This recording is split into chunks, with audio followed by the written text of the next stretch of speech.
Hey friends, welcome back to the channel. Today we're going to be unboxing the Sony A7RV.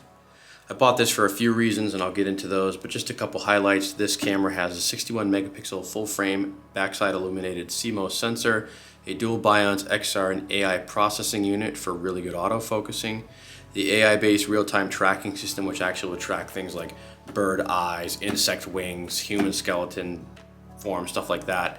It shoots in 8K at 24p, 4K at 60p with a 1.2 times crop, full HD at 120 frames a second, and of course it has all the sophisticated Sony AI and 10-bit 422 codecs to go with it. 4K 16-bit raw output, S-Log3 and S-Cinetone are also in here.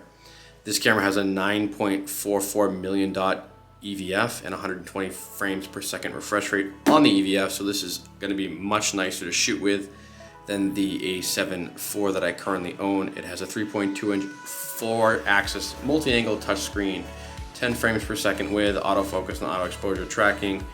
The IBIS in this camera is amazing. It actually has 8 stops of 5-axis in-body image stabilization, and it supports dual CFS Express Type A cards if you have wallet deep enough for that.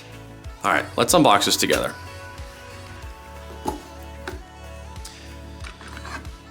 First, you're gonna see that you get a, this is a little cable holder that snaps into the side of the camera to hold cables securely in the ports. I have never seen this before and I am 100%, I'm just gonna lose it. Definitely not gonna attach this in. I already have one camera that's rigged out. Looks like this is just kind of tossed in here. This is a power cable for the battery charger. You do get some camera guides and manuals showing you how to charge the battery and some warranty information. I happened to purchase this camera with Sony's extended 2-year warranty just because it was expensive. All right, jumping in the box. First thing we have here is the battery charger. This is the same style that comes with like your regular cameras here. Not every camera does include this charger though, so this is actually nice to have. It's nice to see that Sony put this on in one of their more expensive cameras. This camera does take the Z-mount batteries that you find in the A6600, A7 IV, A7S3, and both the FX3 and FX30, so if you are adding this into your Sony lineup, it should be compatible with a lot of your batteries. They do provide a USB-C to USB-A here. I'm sure that you've done your research. This camera has a 10 gigabit per second USB-C port on this side, so you can just offload your video even from a CFS Express Type A with one of these cables relatively quickly, even quicker if you're using USB-C to USB-C. Sony has gone ahead and provided us with a strap. It is just your typical strap. Nice leather. It does say A7RV on the strap, which is kind of nice that you get a model specific camera strap, although these are really hard to install and I never use them.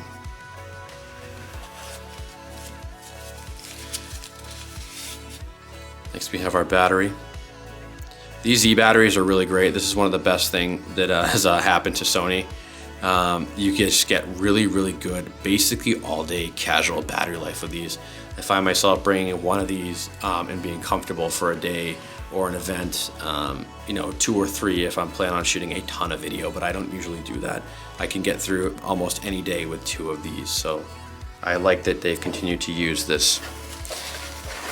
And the last thing in this box is the body itself.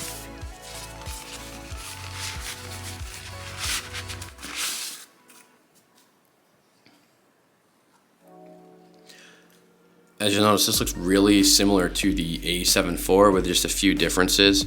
It does have a port, which I'm not going to be able to get open right now because I'm filming, for flash here, sync support, that the A7 IV does not have, but it does have everything else here. It does support fast charging over power delivery though, so you can charge up to 4 times faster with this camera, which is nice. You'll notice the EVF is a 0.9 and change times magnification as opposed to the 0.7 and change on the A7 IV. So you will get a nicer, brighter viewfinder on this model. It's heavily revised after the A7 IV. It does bring the new switch here, which you can see.